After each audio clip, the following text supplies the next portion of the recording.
एक ऐसी रिपोर्ट आई है जिससे आप ये अंदाजा लगा सकते हैं कि लोगों को दिल्ली क्यों पसंद आती है।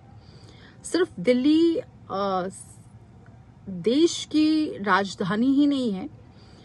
दिल्ली से सिर्फ संसद ही नहीं चलती है, बल्कि यहाँ पर बहुत सारी ऐसी चीजें हैं जिसकी वजह से लोग बाकी जो देश हैं या फिर बाकी जो राज्य हैं उससे अपेक्षाकृत क्यों यहाँ पर सबसे ज्यादा आपको लोग डेट करते मिलेंगे, सबसे ज्यादा लोग यहाँ पर खर्च करते मिलेंगे, सबसे ज्यादा लोग यहाँ पर मकान खरीदते मिलेंगे और कम सैलरी में भी ठीक ठाक से लोग रह लेते हैं। हालांकि दिल्ली एनसीआर को बहुत महंगा कहा जाता है, लेकिन फिर भी यहाँ पर हर वर्ग के लोग आपको देखने को मिल जाएंगे जो अच्छे से रह भी रहे हैं और उनका जो जीवन है या फिर जो दिनचर्या है वो भी इजीली निकल रही है। और सिर्फ ऐसा नहीं है कि दिल्ली में एक ऐसे लोग आते हैं जो हर राज्य से आते हैं, हर पूरी दुनिया से, हर जगह से लोग बसे हुए हैं। इसलिए एक रिपोर्ट सामने आई है। उस रिपोर्ट के अनुसार, वैश्विक रिपोर्ट के मुताबिक दिल्ली डेट पर जाने, वाइब्रेंट इंटरनेट और घर खरीदने के लिहाज से दुनिया के सबसे किफायती शहरों में से शामिल है। हालांकि जो औसत वेतन के मामले में राजधानी प्रमुख वैश्विक शहरों की तुलना में काफी पीछे है। देश की राजधानी दिल्ली को दुनिया के प्रमुख शहरों में सबसे किफायती शहरों में गिना जाता है। एक रिपोर्ट बताती है, वैश्विक रिपोर्ट के अनुसार डेट पर जाने या फिर अच्छा खासा इंटरनेट यानी वाइब्रेंट इंटरनेट के इस्तेमाल और सबसे ज्यादा घर खरीदने के लिहाज से दिल्ली दुनिया के बड़े शहरों में सस्ती जगहों में से एक है।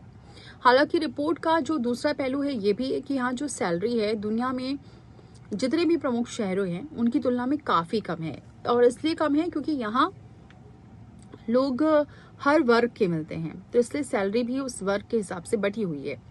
दिल्ली में खर्च भले कम हो, लेकिन लोगों की आय अपेक्षाकृत कम होने से उनकी जो वास्तविक खरीद क्षमता है वो प्रभावित होती है। इसीलिए आपने देखा होगा कि दिल्ली में लोग सैलरी कम होगी लेकिन खर्च करने में माहिर होते हैं, भले ही सैलरी कम क्यों ना हो।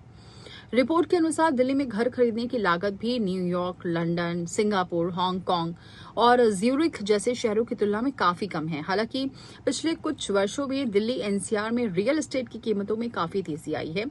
फिर भी वैश्विक स्तर पर यह शहर अभी भी काफी किफायती माना जाता है। डाइचे बैंक की mapping the world's prices 2026 report में 69 बड़े वैश्विक शहरों की तुलना की गई है, जिसमें दिल्ली को सबसे किफायती माना गया है, ना सिर्फ घर खरीदने के मामले में बल्कि डेटिंग के मामले में भी।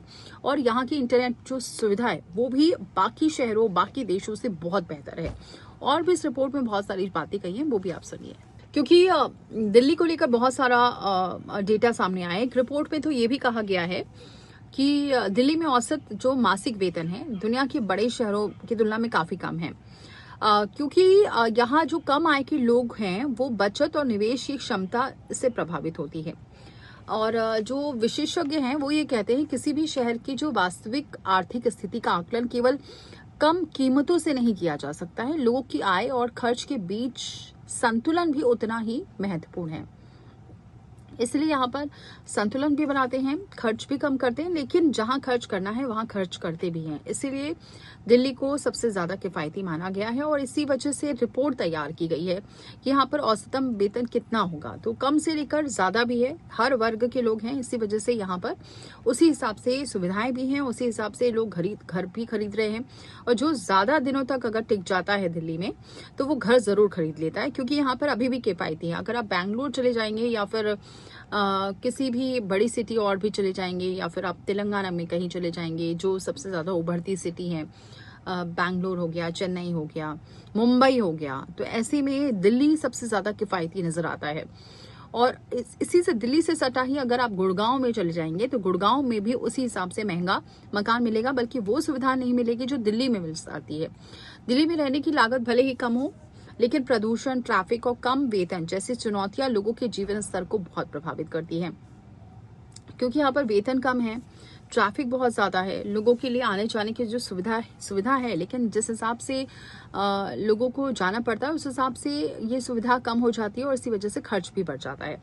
अब जो अर्थशास्त्री हैं, जो इकोनॉमिक्स हैं, वो इस रिपोर्ट को लेकर कह रहे हैं कि उनका ये मानना है कि दिल्ली की सबसे बड़ी ताकत इसकी कम जीवन यापन लागत है, लेकिन यदि आय में समान अनुपात में वृद्धि नहीं होती है तो इसका लाभ सीमित रह जाता है। आने वाले वर्षों में रोजगार, वेतन और बुनियादी सुविधाओं में सुधार होने पर दिल्ली वैश्विक स्तर पर रहने और काम करने और अधिक आकर्षक शहर बन सकती है।